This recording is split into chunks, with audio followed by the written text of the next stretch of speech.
pique se rematar o ano, os socialistas rianxeiros fan balance da xestión económica do Concello, que acumula aínda unha importante débeda. A pesar de todo, destacan os máis de 2 millóns de euros mobilizados con cargo ao Plan Provincial de Obras e Servizos e o remanente de tesourería que permitiron avanzar no saneamento das arcas municipais. Estamos expoñendo unha situación que, conforme Rianxo, ten unha deuda enorme, a cal o Partido Socialista durante o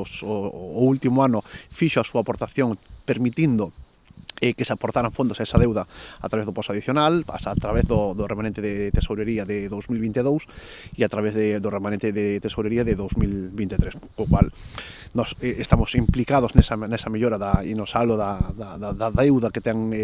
Rianxo, bueno, porque se acometeron unha serie de obras en 2023, pero que vemos é que non temos esa dilixencia no cierre da conta xeral de 2023. Entonces, bueno, o que percibimos é que a elaboración do orzamento de 2024 entendemos que non foi o guión que se seguiu por a colación de que tiña que ser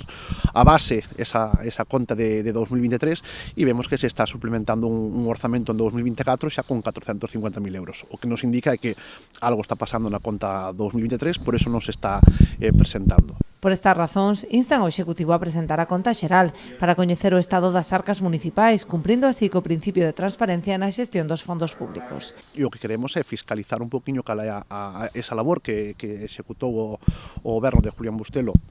no segundo semestre de 2023, porque entendemos que sí que hai facturas pendentes do primeiro semestre, pero que o 59,2% das facturas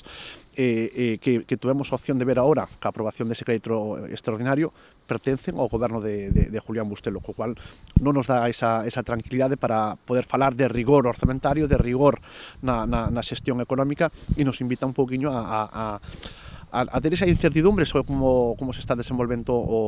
a xestión económica por parte do seu goberno. A aprobación da conta xeral, ademais dun requisito normativo, permitiría planificar os próximos orzamentos con maior rigor, garantindo unha xestión económica que dé a resposta ás necesidades reais dos rianxeiros.